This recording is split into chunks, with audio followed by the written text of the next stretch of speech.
Nashville lawmakers were up until 5 a.m. 2 weeks ago listening to people about what they had to say about how the city spends its money.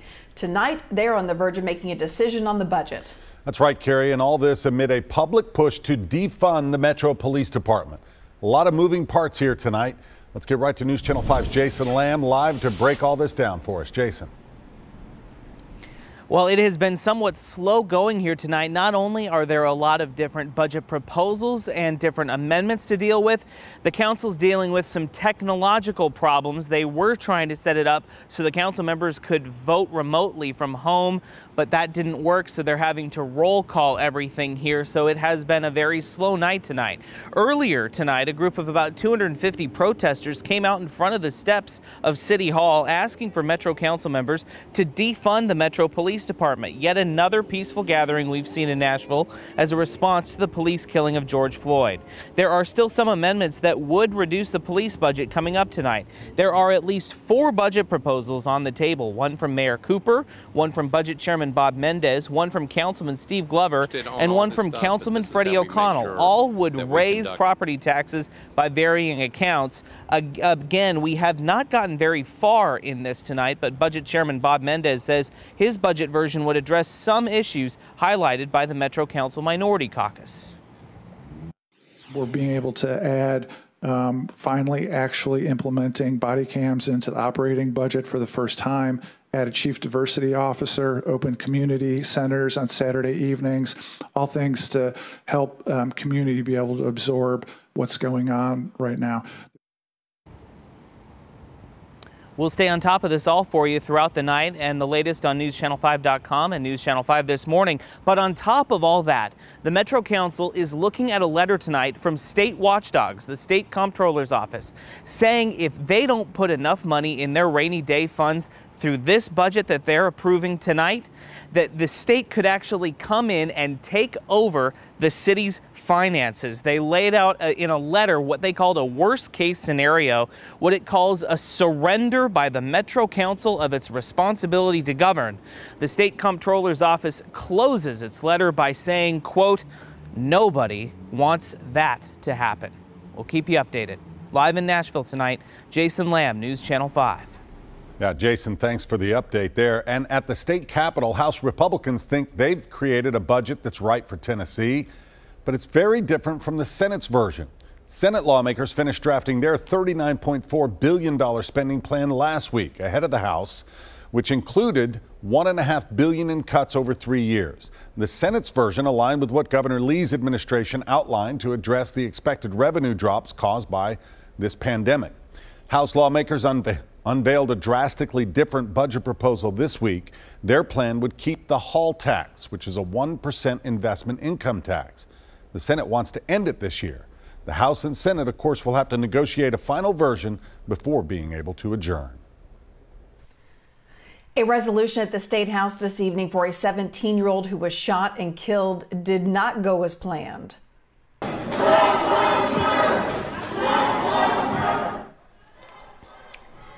The legislation to honor Ashanti Posey was voted down, causing an outburst of emotion, which led to some people being arrested. News Channel 5's Kelsey Gibbs is live outside the Capitol right now. And Kelsey, the lawmakers you spoke to said it was the words that House Leader William Lamberth used to describe Ashanti that just did not sit well with them. That's exactly right, Carrie. Now, lawmakers say Leader Lamberth decided to be judge and jury in convicting the teenager on the House floor when he said, due to the behavior, and I would say choices that was involved with at this time, I cannot in good conscience vote in favor of this. I rise to apologize to her family and friends and say that I do feel in my heart that I wish I could support this resolution. But I simply cannot, given the activity she was involved in that led to her demise. Lamberth and several other Republican members voted present, 45 ayes, 39 present, and 1 no vote. And the resolution again did not pass, despite it passing the Senate unanimously. This caused commotion in the gallery from Black Lives Matter protesters. The demonstrators were escorted out of the gallery and some were even arrested. Democratic lawmakers tell us Leader Lamberth convicted Ashanti on the floor today, saying if he didn't want to vote yes, she should have said nothing at all. Now, Ashanti was killed back in April, and Metro Police sent a press release saying that she and a friend were making a small marijuana sale minutes before the shooting.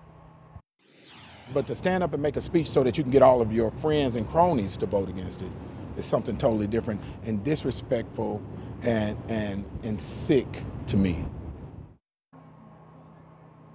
Though there is still no arrest in Ashanti's murder, her mother told us back in April that she believed her daughter was a target because she was an open lesbian. But Representative Parkinson says because of Leader Lambert's remarks, he has yet to talk with him in person. Reporting live outside the state capitol, Kelsey Gibbs, News Channel 5. Kelsey, thank you. And just within the past 15 minutes, we learned the charges against 3 people arrested tonight at the Capitol following the failed resolution. 24-year-old Justin Jones was arrested for disrupting a meeting or procession, resisting arrest, and assault. 22-year-old Abigail Barentine and 31-year-old Alexander Radcliffe were arrested for disrupting a meeting or procession and resisting arrest. New tonight, Franklin's fire chief has resigned. Fire Chief Rocky Gazarik served in the city for 16 years. A city administrator said it was a personal decision for him. Glenn Johnson, a 27-year veteran of the Franklin Fire Department, has been appointed interim fire chief. About 1/3 of the residents at a Madison nursing home have tested positive for the coronavirus. 45 residents at the Creekside Center for Rehabilitation and Healing, as well as 8 staff members, have tested positive for the virus. State records show the center has a total of 127 residents. All residents and staff were tested over the weekend. That's according to the facility. Residents who tested positive are now in isolation. A facility administrator says most of the residents are not experiencing any symptoms. Little 7-year-old boy remains in the ICU tonight, nearly 1 week after getting caught in a parking garage gate where he was stuck for almost 15 minutes. Diedrich Holt suffered a brain injury, and he's been in a coma ever since. Metro Police say he got stuck at the top of the gate at the garage at MDHA's Mosley on 6th property. Diedrich was apparently playing with his cousins in a property's park on the other side of the garage before he approached the exit gate. It's not clear if there was a car that caused the gate to lift, but his family believes the emergency button was pushed. We need to know what exactly happened and what took place at the time of this accident, because nobody should ever have to go through this. We've been here 6 days. He's been fighting for his life for 6 days. The family says they're waiting for answers and are demanding measures be put in place to prevent this from happening again. MDHA says the incident is still under investigation. One of the men wanted in a shooting in Nashville has now turned himself in. 21-year-old Anthony Lawrence surrendered last night at the downtown detention center. He was wanted for the murder of 18-year-old Alicia Slaughter earlier this month.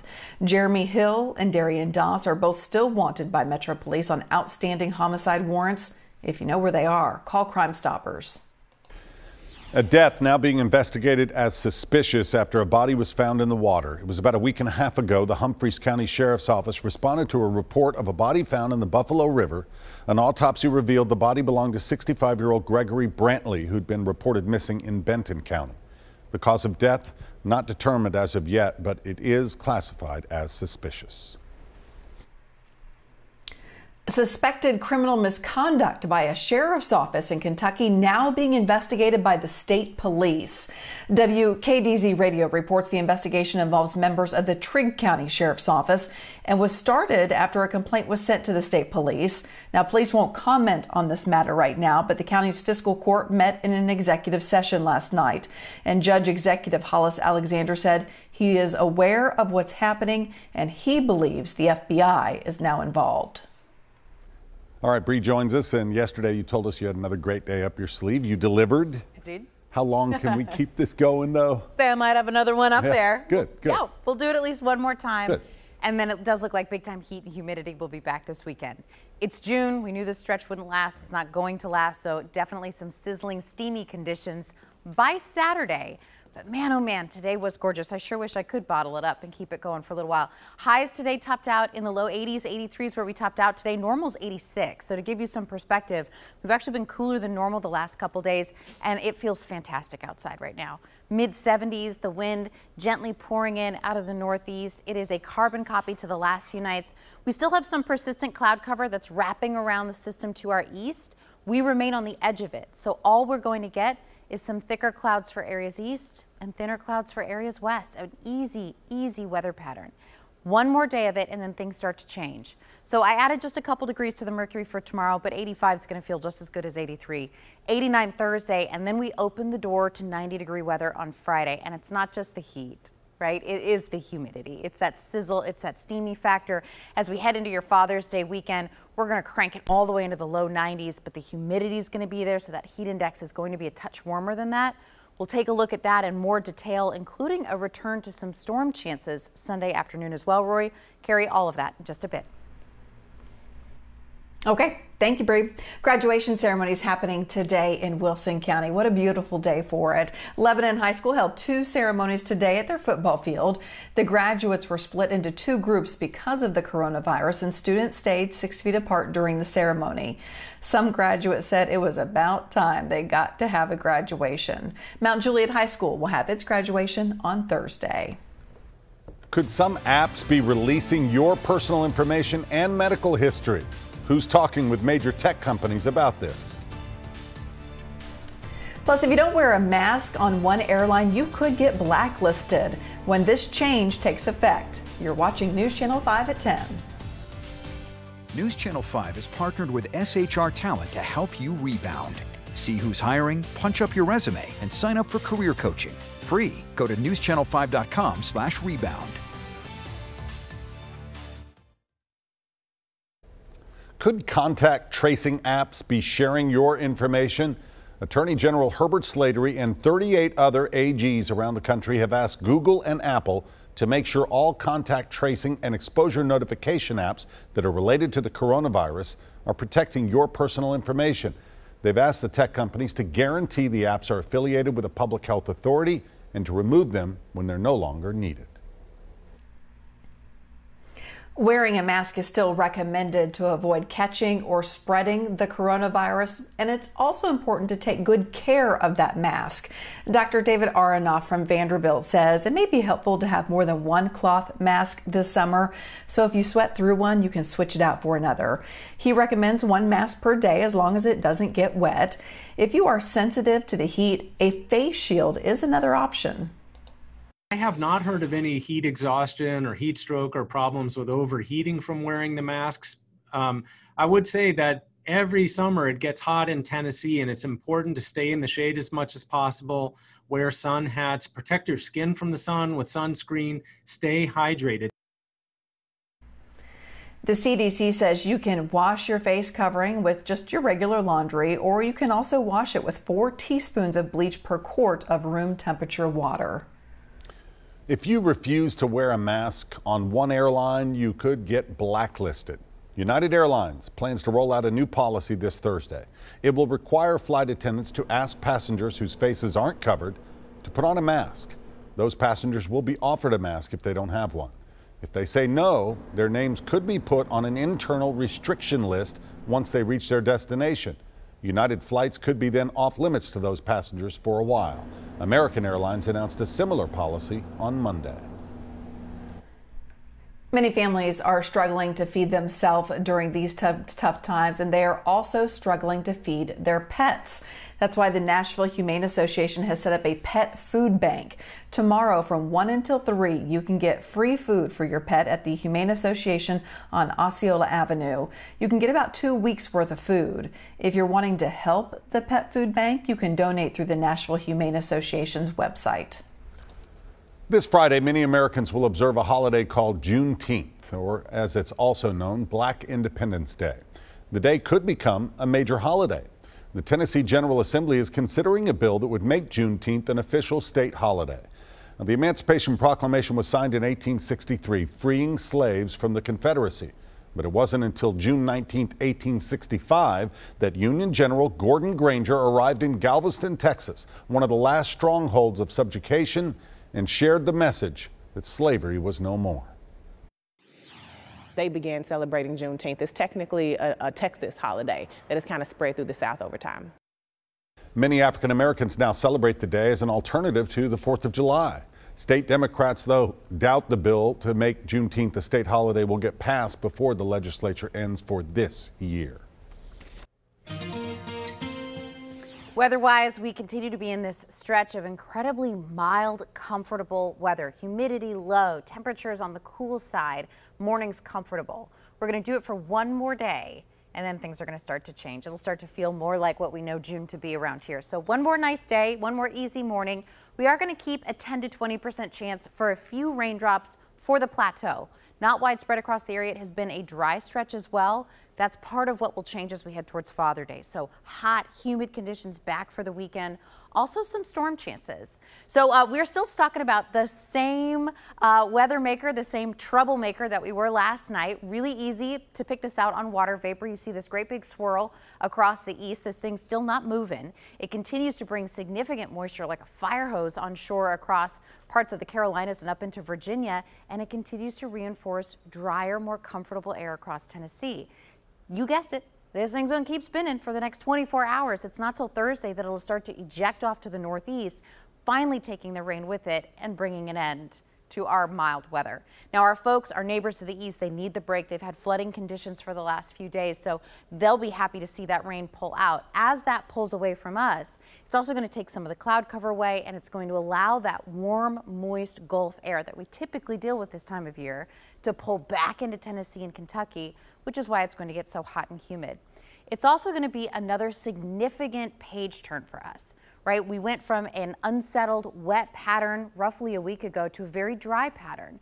So dry, in fact, that we're below normal now for rainfall for the month. We've only seen under 7/10 of an inch of rain. Typically, we're about 2 1/3.